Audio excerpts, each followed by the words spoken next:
साथियों, जैसे कि आपने स्क्रीन पर देख लिया होगा, राजनीतिक चिंतन, राजनीतिक दर्शन, राजनीतिक विज्ञान और राजनीतिक सिद्धांत, इनके बीच में क्या अंतर होता है। राजनीतिक जो अलग अलग ये टर्मिनोलॉजीज होती हैं, इनके बीच में क्या डिफरेंस है, या इनको इंग्लिश में हम कह सकते हैं political thought, political philosophy, political science, political theory, क्या डिफरेंस होता है इनके बीच में। चलिए फटाफट समझते हैं। देखो साथियों, पॉलिटिकल जो थॉट होते हैं, पॉलिटिकल थॉट हम जिसको कह सकते हैं, या फिर एक प्रकार से राजनीतिक चिंतन कह सकते हैं, वो एक प्रकार से क्या होते हैं, जब किसी व्यक्ति के अंदर दिमाग में पहली बार कोई थॉट आता है, कोई नया आइडिया आता है, वो आइडिया क्या होता है, बिखरा हुआ होता है, वो एक व्यवस्थित ढंग से नहीं होता है, वो क्या होता है, बिखरा हुआ होता है, थोड़ा सा क्या होता है, असंगठित ढंग से होता है, उसकी कोई रूपरेखा नहीं होती, तो वो होता है राजनीतिक चिंतन।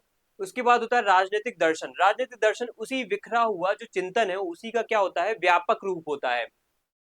उसमें मूल्यों का, नैतिकता का और आदर्श स्थिति का समावेश कर दिया जाता है कि आखिर वो चिंतन क्यों किया जा रहा है, क्यों होना चाहिए वो चिंतन। तो उसमें जब इस तरीके की बातों का, इस तरीके के प्रश्नों का आंसर हम समावेश कर देते हैं, तो वो हो जाता है राजनीतिक दर्शन। उसके बाद आता है राजनीतिक विज्ञान। राजनीतिक विज्ञान साथियों क्या होता है, राजनीतिक विज्ञान एक ऐसी व्यवस्था होती है जिसमें हम क्या करते हैं, उन राजनीतिक चिंतन को, उस राजनीतिक विचारों को, उस राजनीतिक सोच को, जिसको हमने व्यापक ढंग से दर्शन में देख लिया है, उनको व्यवस्थित ढंग से, परिपक्व ढंग से हम क्या करते हैं, व्यवहार में लाने योग्य बना देते हैं, उनको अनुभवजन्य बना देते हैं, उनको संगठित कर देते हैं, सुसंगठित कर देते हैं, एक प्रकार से उनका एक सिस्टमेटिक ऑर्डर तैयार कर दिया जाता है। तो वहां पे कहलाएगा वो राजनीतिक विज्ञान। और अगर यहाँ पे हम क्या करेंगे, राजनीतिक विज्ञान को और राजनीतिक यहाँ पे दर्शन को मिला देंगे, तो बनेगा राजनीतिक सिद्धांत। यानी कि राजनीतिक सिद्धांत एक बहुत बड़ी व्यवस्था होती है, तब जाके बन पाती जब उसमें राजनीतिक चिंतन भी समाविष्ट हो गया हो, राजनीतिक दर्शन भी समाविष्ट हो गया हो, राजनीतिक विज्ञान भी समाविष्ट हो गया हो, तब जाकर क्रिएट होता है राजनीतिक सिद्धांत। ठीक है। और एक लास्ट यहाँ पे राजनीतिक पद्धति भी आपने वर्ड सुना होगा, जिसका मीन्स ये होता है, पॉलिटिकल मेथोडोलॉजी आपने वर्ड पढ़ा होगा, जिसका मीन्स ये होता है कि किसी भी राजनीतिक सिद्धांत को अध्ययन करने की जो पद्धति है, जो तकनीक है, तरीका है, जो आपका मेथड है, वो क्या है, वो मेथड क्या है, वो पद्धति के अंदर आपको पता चलता है। जैसे आपने पढ़ा हुआ आगमनात्मक पद्धति, निगमनात्मक पद्धति, ठीक है, ऐसी अलग अलग पद्धतियां, सदृश्य मूलक पद्धति, ये सब हम पढ़ते हैं। चलिए इनको थोड़ा सा डिटेल में समझते हैं। इसके पहले आप एक इन्फॉर्मेशन लीजिए। अगर इसी तरीके की इन्फॉर्मेशन आपको हमसे पढ़नी है, एग्जाम गुरुजी मेरे से आपको समझनी है, एग्जाम गुरुजी का प्लेटफॉर्म आपको कहीं ना कहीं इसमें पसंद आ रहा है, तो हमारे MP सेट मेंटरशिप को ज्वाइन कर सकते हैं, जिसमें मैं खुद आपको लाइव 1 to 1 गूगल मीट पर आकर के पढ़ाता हूँ और बहुत सारे बच्चों को गाइड करता हूँ। आपको बस करना कुछ नहीं है, यहाँ पे रजिस्ट्रेशन करवाना, ऐप पर जाकर के बस उसमें आपको रजिस्ट्रेशन करवाने के बाद आपको बहुत सारी फैसिलिटीज, हम डेली टारगेट देंगे, डेली PDF नोट्स देंगे आपको क्विक रिवीजन के लिए, साथ में MCQ की प्रैक्टिस भी करवाते हैं यूट्यूब पर लाइव, साथ में लाइव वीडियो सेशन के माध्यम से मैं इस तरीके के कॉन्सेप्ट आपको डेली क्लियर करवाता हूँ, हर एक बच्चे को क्लियर करवाता हूँ। और 10 साल के UGC नेट और सेट के हम क्या करेंगे, PYQ की डिस्कशन भी उसी लाइव सेशन में करेंगे। तो ये 90 दिन में अगर आपको MP सेट पॉलिटिकल साइंस का कोर्स फिनिश करना है, 31 दिसंबर के पहले पहले फिनिश करना है, तो ज्वाइन हो जाइए, जिसमें आपको बहुत सारे बेनिफिट्स मिलने वाले हो। जल्दी कीजिए, क्योंकि यहाँ पे 31 अक्टूबर को हम यहाँ पे ये जो है ना बेनिफिट, ये कोर्स कहीं ना कहीं क्लोज कर देंगे, क्योंकि यहाँ पे टारगेट हमें कहीं डेली बेसिस पर देने पड़ते हैं, और नए बच्चे ऐड होंगे तो वो टारगेट पूरे नहीं कर पाएंगे, तो गलत नेगेटिव इम्पैक्ट उन पे पड़ेगा और हमारा भी रिव्यू बिगड़ेगा, तो हम नहीं चाहते हैं ऐसा। साथियों, इनको डिटेल में समझते हैं। राजनीतिक चिंतन क्या होता है, और राजनीतिक दर्शन क्या होता है, राजनीतिक विज्ञान क्या होता है, और राजनीतिक सिद्धांत क्या होता है, इनको डिटेल में अगर आपको समझना है, तो आपको कुछ बातों पर ध्यान देना पड़ेगा। यहाँ पे क्या लिखा हुआ है, राजनीतिक चिंतन के अंतर्गत आपको एक बात बहुत अच्छे से देखने को मिलेगी, क्या लिखा है, प्लेटो और कौटिल्य।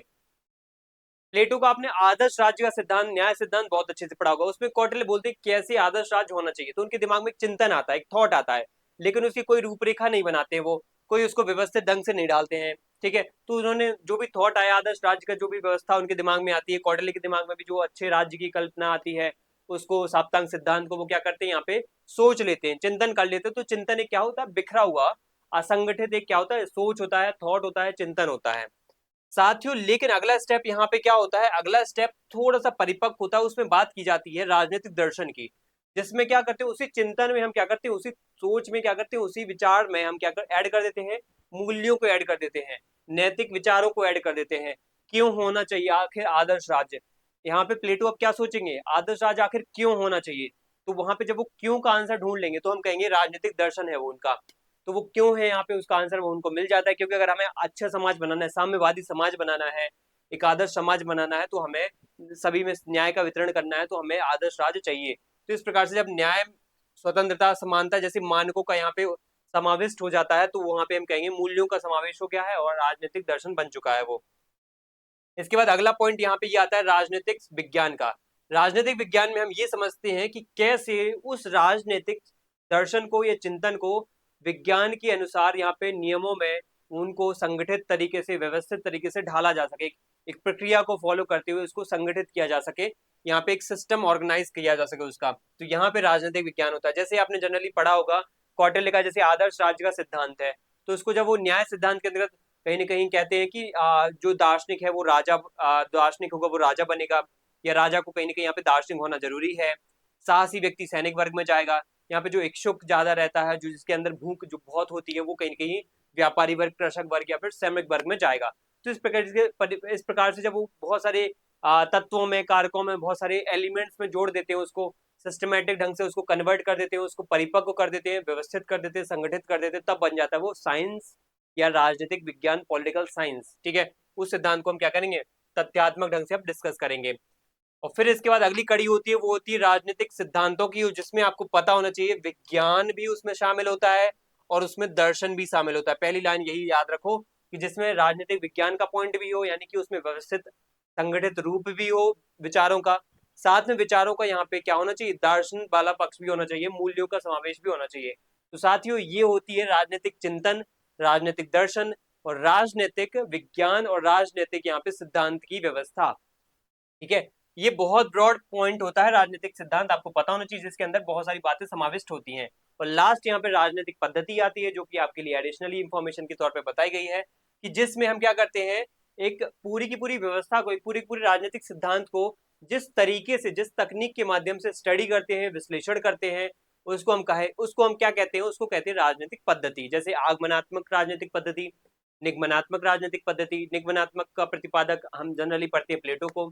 आगमनात्मक राजनीतिक पद्धति के अंतर्गत हम पढ़ते हैं यहाँ पे अरस्तु को। ठीक है, जिनका दोनों अलग अलग क्या है, अपोजिट होते हैं। ठीक है, तो ये व्यवस्था आपको अब समझ में आ गई होगी। अगर इसी तरीके से आपको और भी वीडियोस चाहिए हैं theories, concept, approach and model and paradigm पर, तो हमारे एमपी सेट कहीं न कहीं बैच को ज्वाइन कीजिए, जिसमें मैं डेली बेसिस पर ऐसे छोटे छोटे डाउट्स को क्लियर करवाता हूँ, जिसके क्लियर होने से आपके एग्जाम में कहीं ना कहीं एक बहुत बड़ा एज मिलेगा, आपका एग्जाम अच्छा जाएगा और कहीं ना कहीं आपको कॉन्फिडेंस भी बूस्टअप होगा, आप असिस्टेंट प्रोफेसर के लिए भी तैयार हो जाओगे। तो मिलते हैं नेक्स्ट सेशन में।